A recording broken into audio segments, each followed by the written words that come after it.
সবাইকে স্বাগত। আজকের বিষয় হচ্ছে সূচকের নিয়মাবলীর ধারণা।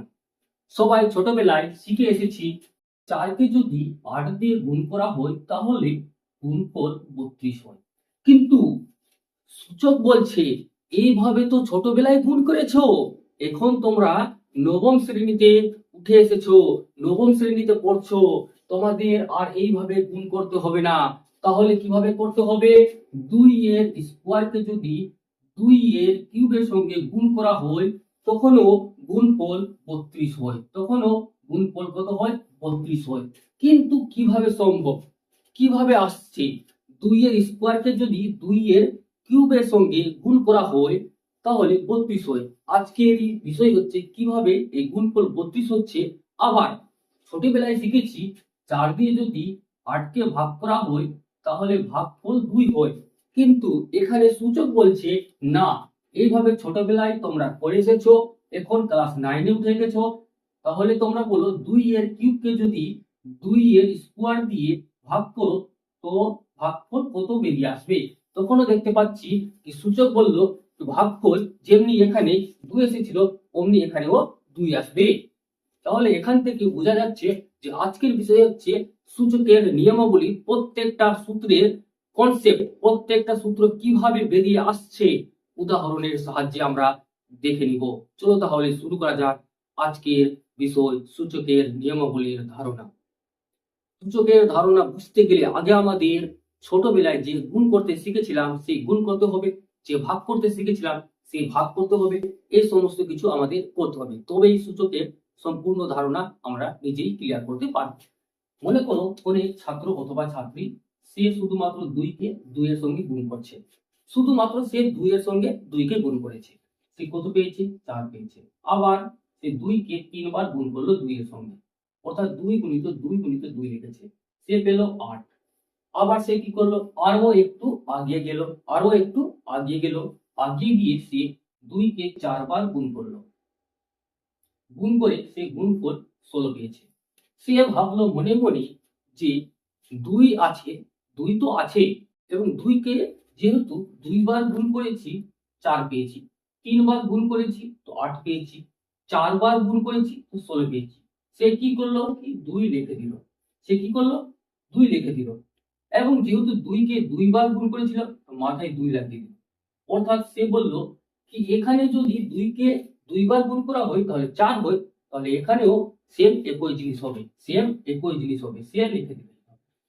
আবার সে বললো কি এখানে গুণ করেছিলাম 2কে 3 বার, সে কি করলো? 2 লিখে দিল, যেহেতু 3 বার গুণ করেছিল বলে মাথায় 3 দিয়ে দিল, এখানে হয়ে গেল 8, সে এখানে 8 লিখে দিল।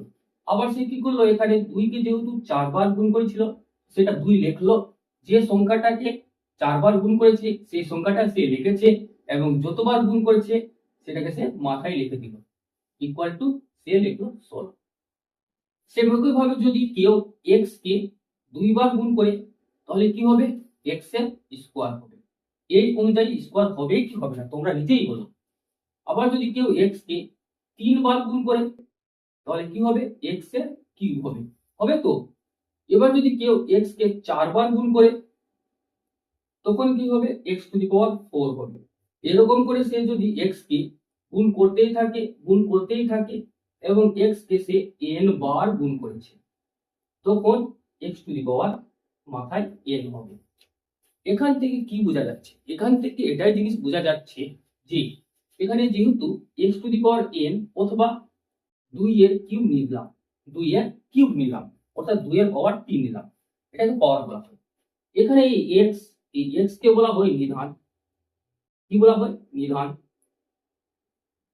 ইংরেজিতে বেস বলে। সেম একই ভাবে এখানে 2 কে নিধান বলা হবে, 2 কেও নিধান বলা হবে এবং বেস বলা হবে। এখানে যে x এর মাথায় n বসে আছে এবং 2 এর মাথায় এখানে যে 3 বসে আছে, এই 3 কে বলা হয় সূচক। 3 কে কি বলা হচ্ছে? সূচক, অর্থাৎ ঘাত, অর্থাৎ ইংরেজিতে পাওয়ার বলা হচ্ছে। কি বলা হচ্ছে? পাওয়ার। সেম একই ভাবে n কেও সূচক বলা হবে। কি বলা হবে? সূচক বলা হবে। তাহলে বুঝলাম এখানে নিধান কোনটা আছে এবং সূচক কোনটা আছে। কিন্তু এই যেখানে x লেখা হয়েছে, x এর ভ্যালু যা কিছু হতে পারে, এক্স এর ভ্যালু যা কিছু হতে পারে না, যা কিছু হতে পারে না। এখানে তোমাদের সিলেবাস অনুযায়ী এক্স এর ভ্যালু হবে 0 কে বাদ দিয়ে, 0 কে বাদ দিয়ে, অর্থাৎ সমস্ত স্বাভাবিক সংখ্যা নিব। এখানে সমস্ত স্বাভাবিক সংখ্যা নেওয়া হবে। যেমন 2 কি ছিল, স্বাভাবিক সংখ্যা ছিল। সেম একই ভাবে যদি কেউ 3 কে 3 বার গুণ করে, তাহলে 3 এর মাথায় 3 লিখবে সে। 3 কে সে যদি 4 বার গুণ করে, তাহলে 3 এর মাথায় সে 4 লিখবে। অর্থাৎ সে পড়বে এইভাবে 3 two the power 4, 3 two the পাওয়ার 4। এখানে 3 হচ্ছে নিধান, 4 হচ্ছে সূচক। বুঝা গেল? তাহলে এখানে যে x লেখা হয়েছে, এখানে যে x লেখা হয়েছে, অর্থাৎ x টু দি পাওয়ার যে n পেলাম, x হয়ে গেল এখানে সমস্ত বাস্তব সংখ্যা, সমস্ত বাস্তব সংখ্যা। এবং মাথায় যে n আছে, অর্থাৎ যে সূচক আছে, সেই সূচককে বলা হবে, সূচককে কোন সংখ্যা বলা হবে? পূর্ণ সংখ্যা। কোন সংখ্যা বলা হবে? পূর্ণ সংখ্যা। এবং x কে বলা হবে বাস্তব সংখ্যা। এবং পূর্ণ সংখ্যা কি কি হতে পারে? শূন্য হতে পারে, ঋণাত্মক হতে পারে, ধনাত্মক হতে পারে। তাহলে এতটুকু আশা করছি তোমাদের বোঝা গেল। x to the power n অথবা x to the power m, x এর কিউব, x এর মাথায় 4, যা কিছু হয়, যা কিছু হয়, তখন x কে বলবো নিধান, x কে বলবো নিধান, এবং মাথায় যেটা বসে থাকবে সেটা হয়ে যাবে তার সূচক, সেটা হয়ে যাবে তার সূচক। এবার প্রত্যেকটা সূত্র কিভাবে এখান থেকে বেরিয়ে আসবে, সেই সমস্ত সূত্রগুলোকে উদাহরণের সাহায্যে আমরা দেখে ফেলবো। চলো তাহলে প্রথম সূত্র কিভাবে বেরিয়ে আসছে সেটা দেখে নিচ্ছি। ছোটবেলায় 4 এর সঙ্গে 8 কে গুণ করিলে গুণফল 32 হয়েছিল। এখন একটু আগেই দেখলাম 2 এর স্কোয়ার মানে 4 হয়, এবং 2 এর কিউব মানে হয় 8। তাহলে 4 এর বদলে 2 এর স্কোয়ার লেখা যাবে, 8 এর বদলে 2 এর কিউব লেখা যাবে, এবং গুণ করে গুণফল 32 আনতে হবে। কিভাবে? এখানে 2, এখানেও 2, নিধানগুলো একই আছে, নিধানগুলো একই আছে, নিধান লিখে দিব। সূচকগুলো আলাদা, সূচকগুলো আলাদা, 2 এবং 3 আছে। কি আকারে আছে? এই দুইজন গুণ আকারে আছে। তখন ওই সূচকগুলোকে কি করিব? যোগ করে দিব। কি করিব? যোগ করে দিব। যেহেতু কমন আছে, দুজন একই আছে, দুজন একই আছে, তাহলে লিখে দিলাম। সেই নিধানটাকে লিখে দিব, এবং তাদের মাথায় যে সূচকগুলো আছে সেই সমস্ত সূচকগুলোকে কি করব? যোগ করব। কেন যোগ করব? কারণ দুজন ধরে নাও কি ভাই আছে, দুজন ধরে নাও কি ভাই আছে, একজনের বয়স 2 বছর, একজনের বয়স 3 বছর। তারা যদি একসঙ্গে থাকবে, তাদের বয়স অর্থাৎ তাদের পাওয়ার, তাদের শক্তি কি হয়ে যাবে? বেশি হয়ে যাবে। 2 + 3 কত হয়ে গেল? 2 টু দা পাওয়ার 5। দুইজনের বয়স এখন যোগফল হয়ে গেছে, অর্থাৎ যোগফল হয়ে কত হয়ে গেছে? 5 বছর হয়ে গেছে। তাহলে এক কথায় বলা যাবে না যে দুই ভাই যদি একসঙ্গে থাকবে, তাহলে তাদের শক্তি, তাদের পাওয়ার কি হয়ে বেড়ে যায়, তাদের পাওয়ার বেড়ে যায়, যোগফল হয়ে যায়। তো সেম একই কনসেপ্ট এখানেও আমরা গল্পের আকারে মনে রাখবো, গল্পের আকারে মনে রাখবো। গুণ হয়েছে, গুণ হয়েছে, দুইজন মিলেমিশে আছে, ভালোভাবে আছে, তাই তাদের সূচকগুলো, তাই তাদের পাওয়ার গুলো যোগ হবে। 2 এর মাথায় 5। একটু আগে সেই ছেলেটা কি করছিল? সেই ছেলেটা কি করছিল? 2 কে 4 বার গুণ করে সে 16 পেয়েছিল। আবার সে পরের স্টেপে 2 কে 5 বার গুণ করে 32 পেয়েছে। তাহলে সে কি লিখেছিল? 2 এর মাথায় 5 লিখে ইকুয়াল টু 32 লিখেছিল। সেম একই জিনিস এখানে 2 এর মাথায় 5, অর্থাৎ 2 কে 5 বার গুণ করিলে গুণফল 32 হয়। এখান থেকে একটা সূত্র পেয়ে গেলাম। কি সূত্র? x to the power m into x to the power n হলে x to the power m plus n হয়, x to the power m plus n হয়। x m, x n, x to the power m plus n আছে, যেখানে x হচ্ছে বাস্তব সংখ্যা এবং n, n এবং m হচ্ছে পূর্ণ সংখ্যা, m এবং n হচ্ছে পূর্ণ সংখ্যা। এখান থেকে প্রথম সূত্র আমরা কি করেছি? তৈরি করে নিয়েছি। কি করা হয়েছে? তৈরি করে নেওয়া হয়েছে। এবার দেখবো দ্বিতীয় সূত্র। কি দেখেছিলাম? 8 কে ভাগ করা হয়েছিল 4 দিয়ে, ভাগফল পেয়েছিলাম 2। 8 মানে 2 এর কিউব, 8 মানে 2 এর কিউব ভাজিত 4 মানে 2 এর স্কোয়ার, 4 মানে কি 2 এর স্কোয়ার, অর্থাৎ একে যদি এইভাবে লেখা হয় 2 এর কিউব বাই 2 এর স্কোয়ার। নিধানগুলো একই, তাহলে সেই নিধানকে লিখব, সেই নিধানকে লিখে দিব। কিন্তু সূচকগুলো পাওয়ারগুলো আলাদা হয়ে গেছে। এবার দুইজন ভাইয়ের মধ্যে দ্বন্দ্ব লেগে গেছে। কি লেগে গেছে? দ্বন্দ্ব পাকিয়ে দিয়েছে, কেউ দ্বন্দ্ব পাকিয়ে দিয়েছে। এখানে গুণ ছিল, এখানে ভাগ হয়ে গেছে, দুজন ভাই ভাগাভাগি করে নিয়েছে। তাহলে তাদের শক্তি বাড়বে নাকি কমবে? তাদের শক্তি বেশি যোগ হবে নাকি বিয়োগ হয়ে যাবে? তাদের শক্তি কমে যাবে, যেহেতু তাদের মধ্যে দ্বন্দ্ব লেগে গেছে। তাহলে তাদের শক্তি কি হবে? কমে যাবে, বিয়োগ হয়ে যাবে, অর্থাৎ 3 মাইনাস 2 হয়ে যাবে। 3 মাইনাস কি হবে? 2 হবে। 3 মাইনাস 2 মানে 2 এর মাথায় 1, আর 2 এর মাথায় 1 মানে কি 2 শুধু নিজেই, 2 শুধু নিজেই, তাহলে 2 1 কে বলছি, সরি, 2 শুধু নিজে, অর্থাৎ পেয়ে গেলাম 2। এখানে যেমনি ভাগ করে 2 পেয়েছিলাম, এখানেও সেম একই ভাবে ভাগ করে কত পেয়ে গেলাম? 2 পেয়ে গেলাম। অর্থাৎ এখান থেকে আরেকটা সূত্র বেরিয়ে আসলো। সেই সূত্রটা হচ্ছে, যদি x to the power m by x to the power n লেখা থাকে, সেটাকে x to the power m minus n লেখা যাবে। লেখা যাবে তো? কিন্তু একটা জিনিস তোমরা নিজে লক্ষ্য করো, এখানে যে সূচকটা আছে সেটা বড়, আর এখানে যে সূচকটা আছে সেটা ছোট আছে। এর চেয়ে এটা ছোট আছে, অর্থাৎ এখানে আরেকটা কন্ডিশন লিখতে হবে, m greater than n। m কে অবশ্যই বড় হতে হবে, m কে অবশ্যই কি হতে হবে? বড় হতে হবে। এবার যদি কেউ উল্টো কাজ করে দিই, 2 এর স্কোয়ার কে সে ভাগ করছে 2 এর কিউব দিয়ে, অর্থাৎ 2 এর স্কোয়ার বাই 2 এর কিউব। 2 এর স্কোয়ার বাই 2 এর কিউব কি হবে? কি হবে? 2 এর মাথায় সেই সেই শক্তিগুলো বিয়োগ হয়ে যাবে।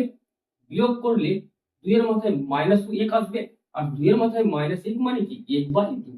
2 এর মাথায় মাইনাস 1 মানে কি 1/2। তাহলে এইভাবে না লিখে যদি এখান থেকে পরবর্তী লাইনে 1/, করে দিলাম, 1/, আগে থেকে করে দিলাম, এবং নিধানকে লিখে দিলাম। যেহেতু নিধানগুলো একই আছে, তো নিধানকে লিখে দিব, এবং যেহেতু কি হয়ে গেছে? দ্বন্দ্ব লেগে গেছে, ভাগ হয়ে গেছে, তাহলে সূচকগুলো কি হবে? বিয়োগ হবে। পেয়ে গেলাম 1/2 এর মাথায় 1, অর্থাৎ 1/2। অর্থাৎ এখানে আরেকটা কন্ডিশন পেয়ে গেলাম, যখন m ছোট হয়ে যাবে এবং n বড় হয়ে যাবে, m ছোট হয়ে গেছে এবং n বড় হয়ে গেছে, তখন n মাইনাস m করতে হবে। তখন কি করতে হবে? n মাইনাস m করতে হবে, অর্থাৎ 1 লিখে x to the power n minus m লিখিব। দ্বিতীয় সূত্র আমাদের বোঝা কমপ্লিট। আশা করছি তোমরা প্রথম সূত্র এবং দ্বিতীয় সূত্র কিভাবে আসলো সেটা তোমরা বুঝতে পেরেছো। এতক্ষণ আমরা কি দেখলাম? যে নিধানগুলো একই আছে কিন্তু সূচকগুলো আলাদা ছিল। যেমন প্রথম সূত্র দেখতে পাচ্ছি নিধানগুলো একই কিন্তু সূচকগুলো আলাদা, তখন x to the power m plus n হয়েছিল। নিধানগুলো একই, সূচকগুলো আলাদা, তখন x to the power m minus n হয়েছিল। কন্ডিশন এটা অ্যাপ্লাই হয়েছিল। আবার 1/x two the power n minus m হয়েছিল। কন্ডিশন এটা অ্যাপ্লাই হয়েছিল। তো এতক্ষণ নিধানগুলোকে একই রেখেছিলাম, নিধানগুলোকে কি রেখেছিলাম? একই রেখেছিলাম। এবার যদি সূচকগুলোকে একই করে দিই, সূচকগুলোকে কি করে দিই? একই করে দিই, তখন কি হবে? তখন গুণে কি রকমের কাজ হবে এবং ভাগে কি রকমের কাজ হবে, দুটোই দেখবো আমরা। আগে তোমরা বলো, ছোটবেলায় 4 সঙ্গে 9 কে গুণ করলে গুণফল কত হবে? 36। 4 হবে তো 9 ইকুয়াল টু 36, ছোটবেলায় শিখেছি। কিন্তু এখন ক্লাস 9 এ উঠে 4 গুণিত 9 ইকুয়াল টু যে 36 হলো, সেটা সূচকের মাধ্যমে কিভাবে 36 আসবে সেটা অবশ্যই আমরা দেখে নিব। তোমরা একটু নিজের মাথাকে খাটিয়ে বলো তো 36 কিভাবে আসবে, সূচকের মাধ্যমে 36 কিভাবে আসবে। এখানে নিধানগুলো একই ছিল, কিন্তু তোমাদের একটু আগে কি বলেছিলাম? এবার সূচকগুলোকে কি করব? একই রাখবো। কি জানি? 2 এর স্কোয়ার মানে 4 হয়, এবং 3 এর স্কোয়ার মানে 9 হয়, হয়তো। এবার তোমরা নিজেই দেখো তো, নিধানগুলো কি আছে? আলাদা আছে, কিন্তু সূচকগুলো একই আছে না? এখন যদি এটাকে ব্রেকেটের ভিতরে ফেলে দিই, অর্থাৎ ব্রেকেটের ভিতরে 2 গুণিত 3 করে দিই এবং এদের মাথায় সেই সূচকটা লাগিয়ে দিই। কোনো অসুবিধা আছে? কোনো অসুবিধা নেই, কোনো অসুবিধা নেই। এবার দেখতে পাচ্ছি ব্রেকেটের ভিতরে 6 হলো, ব্রেকেটের ভিতরে 2 গুণিত 3 মানে 6 হয়, শিখেছি তো? এবং এই সূচকটা তার মাথায় এসে বসে গেল। এখন কি দেখতে পাচ্ছি? 6 এর স্কোয়ার, 6 এর স্কোয়ার অর্থাৎ 6 গুণিত 6, 6 গুণিত 6 মানে 36। এখান থেকে একটা সূত্র বেরিয়ে আসলো। সেই সূত্রটা হচ্ছে যখন x to the power m into y to the power m হবে, x বলতে এখানে 2 এবং y বলতে এখানে 3, m বলতে এখানে 2, m বলতে এখানে 2, যেহেতু সূচকগুলো একই ছিল, তখন x into y whole to the power m লেখা যাবে।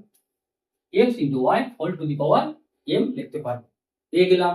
যদি কোনো প্রশ্নে এই কন্ডিশন দেওয়া থাকে এবং প্রশ্নের উত্তর অনুযায়ী যদি আমাদের এইভাবে করতে হয় তখন এইভাবে করব, যদি এইভাবে দেওয়া থাকে এবং প্রশ্নের উত্তর অনুযায়ী বা প্রশ্নের কন্ডিশন দেখে যদি আমাদের এখান থেকে এদিকে আসতে হবে তখন এইভাবে অ্যাপ্লাই করব সেই প্রশ্নে।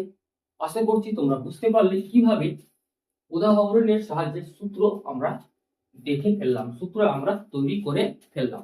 এবার যদি কেউ একই জিনিসকে ভাগ আকারে দেখতে চায়, একই জিনিসকে সে যদি ভাগ আকারে দেখতে চায় তখন সে কি করবে?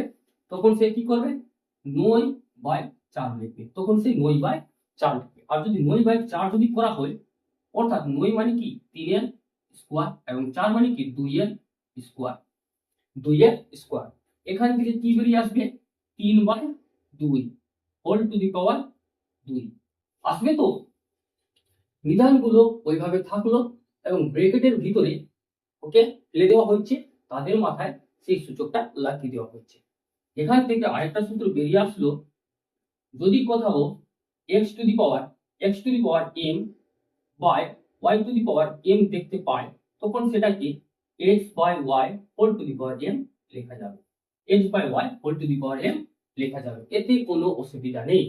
যদি কোথাও এইভাবে লেখা থাকে তখন সেটাকে এইভাবে নিয়ে আসবো, আবার যদি এইভাবে লেখা থাকে এবং প্রশ্নের কন্ডিশন অনুযায়ী যদি আমাদের ওইভাবে করতে হয় তখন ওইভাবে করে দিব। আবার যদি ব্রেকেট যদি তোলা হয় তাহলে কি হবে? 3 এর মাথায় স্কোয়ার হয়ে যাবে, 2 এর মাথায় স্কোয়ার হয়ে যাবে, অর্থাৎ 9 হবে, নিচে 4 হবে। বুঝা গেল? ওই একই জিনিস আছে। যখন এইভাবে থাকবে তখন এইভাবে করে নিব, যখন এইভাবে থাকবে তখন এইভাবে করে নিব। সেই প্রশ্নের কন্ডিশন অনুযায়ী প্রশ্নের উত্তর বার করব যেভাবে, সেই অনুযায়ী আমাদের এই সূত্রগুলোকে অ্যাপ্লাই করতে হবে। আশা করছি তোমরা বুঝতে পারলে। এবার যদি কোথাও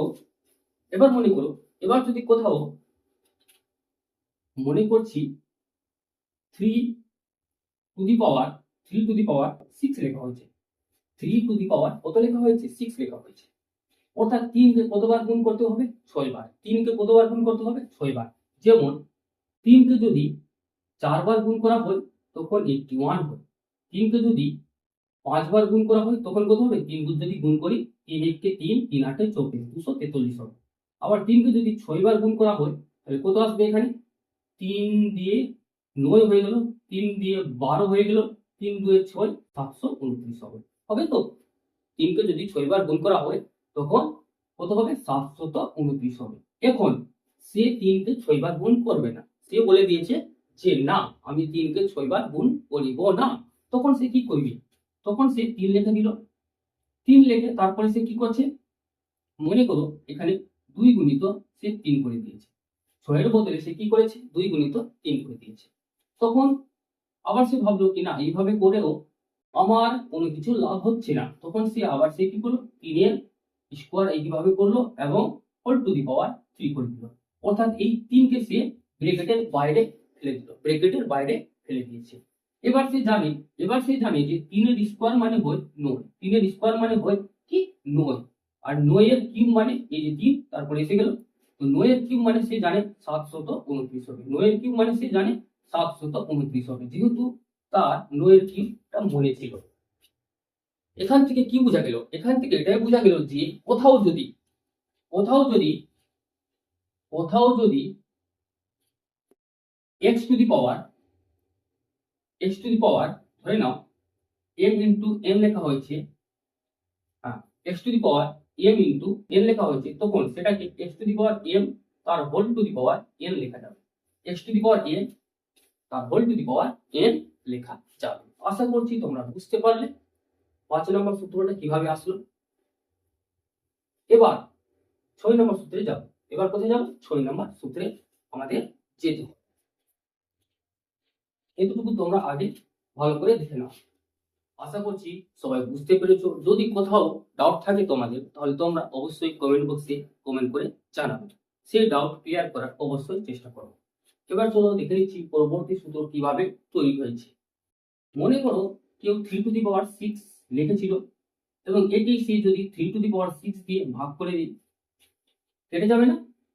3 টু দি পাওয়ার 6 নিচেও, 3 টু দি পাওয়ার 6 নিচেও কেটে যাবে। এটি কি হয়ে যাবে? 1 হয়ে যাবে। লঘিষ্ঠ আকারে প্রকাশ করতে জানি তো। যদি এখানে 27 লিখি এবং নিচেও যদি 27 লিখি, অর্থাৎ 27 দিয়ে 27 কে যদি ভাগ করা হয়, তাহলে ভাগফল কত হয়? 1 হয় না? ভাগফল কত হয়? 1 হয় না? ওটাই জিনিস বলা হচ্ছে, যখন সূচকে সেই জিনিসটা অ্যাপ্লাই হবে। কিভাবে অ্যাপ্লাই? মনে করো 3 টু দি পাওয়ার 4 লেখা হয়েছে, অর্থাৎ 81 লেখা হয়েছে, বাই যদি 3 টু দি পাওয়ার 4 করা হয়, তখন কি হবে? তখন জানি, যদি নিধানগুলো একই হয়, তো নিধানকে লেখা হবে। নিধানগুলো যদি একই হয়, তাহলে সেই নিধানকে লেখা হবে এবং সূচকগুলোকে কি করতে হয়? বিয়োগ করতে হয়। জানি তো সূচকগুলোকে কি করতে হয়? বিয়োগ করতে হয়, কারণ তারা দুজন ভাই ছিল, সেই দুজন ভাইয়ের মধ্যে দ্বন্দ্ব লেগে গেছে, আর দ্বন্দ্ব লেগে গেছে বলে ভাগ হয়ে গেছে, তাহলে তাদের শক্তিও কি হয়ে যাবে? বিয়োগ হয়ে যাবে। 3 এর মাথায় কত আসবে? 0। 3 এর মাথায় 0 মানে কি? 1। কেন 1? কারণ যদি লঘিষ্ঠ আকারে প্রকাশ করা হয়, তখন কি বেরিয়ে আসে? ভাগফল 1 বেরিয়ে আসে। অর্থাৎ এখান থেকে এই জিনিসটা বেরিয়ে আসবে তো। এখান থেকে আরেকটা জিনিস দেখতে পাচ্ছি যে 3 এর মাথায় যখনই 0 ছিল, তখন তারপরে ইকুয়াল টু লাগিয়ে কি লিখেছি? 1 লিখেছি। অর্থাৎ এখান থেকে আরেকটা সূত্র বেরিয়ে আসলো, x to the power 0 equal to কত হবে? 1 হবে। এখানে x সমস্ত বাস্তব সংখ্যা হতে পারে, অর্থাৎ যদি 5 এর মাথায় ও 0 হয়, তখনও 1 হবে। 5 এর মাথায় যদি 0 হয়, তখনও কি হবে? 1 হবে। 2 এর মাথায় 0 হলেও তখনও কি হবে? 1 হবে। অর্থাৎ x এর মাথায় যদি 0 হয়, তখন কি হবে? 1 হবে। এবার যদি কেউ একটু শয়তানি করে 2/3 লিখে দিল আর হোল টু দি পাওয়ার 0 করে দিল, তখন কি হবে? তখনও এই পুরো সংখ্যাটা কি আছে? ব্র্যাকেটের ভিতরে আছে, অর্থাৎ হোল টু দা পাওয়ার 0 মানে কি? 1। বুঝা গেল? সূচক যদি 0 হবে, তখন সেটা 1 হবে। সূচক যখন 0 হবে, তখন সেটা 1 হবে। এবার যদি কেউ x টু দি পাওয়ার -1 লিখে, এর আগে দেখানো হয়ে গেছে, x টু দি পাওয়ার যদি -1 হয়ে যায় কোথাও, তখন সেটা 1/x হয়। আবার যদি কোথাও আমরা এইভাবে পেয়ে যাই যে 3 টু দি পাওয়ার লিখছি, বা 3 তো অনেক নিয়েছি, 7 to the power minus cube, তাহলে এটা কি এইভাবে লেখা যাবে না? 7 টু দা পাওয়ার -3 ইন্টু 1 লেখা যাবে কি যাবে না? 7 টু দা পাওয়ার -3 ইন্টু 1, -3 গুণিত a কি হয়? -3ই তো হয়। তাহলে এর বদলে এখন এইটা লেখা হচ্ছে তো। এরপরে কি লিখতে পারি? 7 টু দি পাওয়ার 1 আর হোল টু দি পাওয়ার -3 লিখতে পারি। অর্থাৎ এইভাবে লেখা যাবে কি যাবে না? আগে তোমরা এইভাবে লেখা যাবে তো। অর্থাৎ এখান থেকে একটা সূত্র পেয়ে গেলাম। কত নম্বর সূত্র? 7 নম্বর সূত্র পেয়ে গেলাম। x to the power -n থাকলে x টু দি পাওয়ার 1 আর whole to the power -n লিখতে, বা এই জিনিসটাকে -1 আর whole to the power n লিখতে পারি। যেভাবে লেখো তোমাদের ইচ্ছা। x এখানে সমস্ত বাস্তব সংখ্যা হবে এবং n হবে পূর্ণ সংখ্যা। ধনাত্মক হতে পারে, ঋণাত্মক হতে পারে, 0 হতে পারে। আশা করছি তোমরা বুঝতে পারলে সূচকের প্রত্যেকটা সূত্র কিভাবে উদাহরণের সাহায্যে আমরা বার করলাম। যদি তোমাদের কোথাও ডাউট থাকে, তাহলে তোমরা কমেন্ট বক্সে কমেন্ট করে অবশ্যই। তোমাদের যদি ভিডিওটা ভালো লেগেছে, তাহলে তোমরা অবশ্যই ভিডিওতে লাইক করবে, কমেন্ট করবে এবং এই ভিডিওটা তোমরা নিজের বন্ধুদের সঙ্গেও শেয়ার করবে, যাতে তারাও এখান থেকে কিছু পরিমাণ লাভ পেতে পারে। তোমরা অবশ্যই চ্যানেলটাকে সাবস্ক্রাইব করে সঙ্গে থাকবে, যাতে প্রত্যেকটা অধ্যায়ের কনসেপ্ট আমরা ভালোভাবে ক্লিয়ার করতে পারি। বসে দেখি তে যাওয়ার আগে আমাদের প্রত্যেকটা অধ্যায়ের কনসেপ্টকে এইভাবে ক্লিয়ার করতে হবে যখনই প্রশ্ন সলভ করতে যাব, যাতে প্রশ্নে আমরা একটু আটকে না থাকি। Thank you everyone, have a good day.